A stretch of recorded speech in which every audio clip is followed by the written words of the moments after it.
Oke, bismillahirrahmanirrahim. Saya akan melanjutkan ke penjelasan activity 3.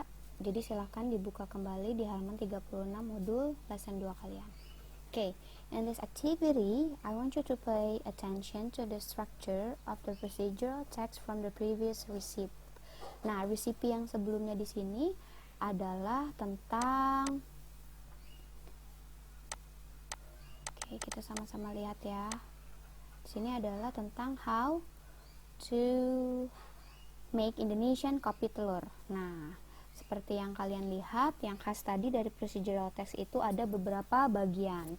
Nah, di aktivitas 3 ini kalian akan melihat bagaimana ketiga bagian tersebut dibagi dan dijelaskan, diuraikan secara satu persatu.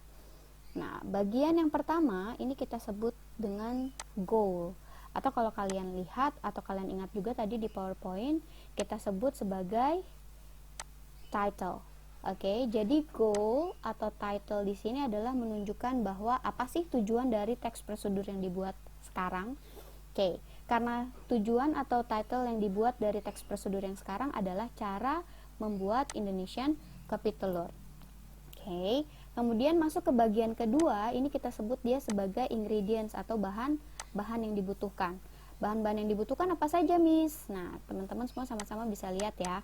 Kalian di sini ada bagian atau bahan yang kita sebut sebagai setengah cangkir. Oke, setengah cangkir dari kopi atau kopi. Kemudian yang kedua adalah dibutuhkan telur. Ya, karena kebetulan yang diperlukan di sini adalah bagian kuningnya, maka kita tulis di sini atau di situ tertulis egg yolk.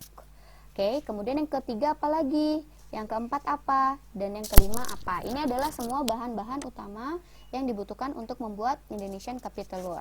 Nah, masuk ke bagian yang ketiga, ini adalah stages atau yang kita sebut tadi sebagai tahapan langkah-langkah membuat Indonesian kopi telur.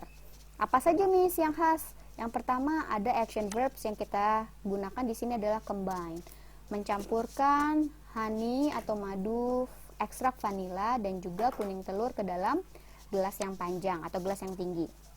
Kemudian tahapan yang kedua adalah menambahkan 1/4 cangkir air panas atau air rebus di sini ya, sambil diaduk secara perlahan sampai membentuk buih-buih krim. Nah, kemudian masuk lagi ke nomor 3, tahapan ketiga ini adalah pour condensed milk atau kita tuang susu kental manis ke dalam ini mixture-nya. Dan yang terakhir adalah tahapan untuk pour the brewed coffee into the center of the condensed milk. Nah, ini semua adalah ketiga bagian yang kalian lihat dari recipe of Indonesian kopi telur. Nah, yang khas lagi selanjutnya apa? Yang perlu kita ingat adalah kelima atau ketiga bagian ini. Jadi, yang mana aim atau goal-nya? Aim atau goal adalah part di mana menjelaskan tentang bagian atau apa yang akan dibuat dari teks prosedurnya. Ini berarti nomor 1. Kemudian, langkah kedua adalah materials atau yang kita sebut sebagai bagian bahan-bahan, ingredients.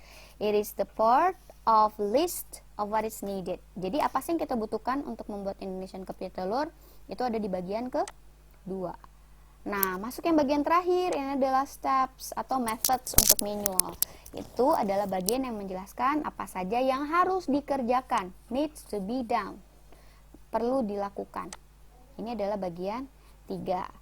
Oleh sebab itu, a procedure usually uses imperative or action verbs like add, pour, mix, and etc.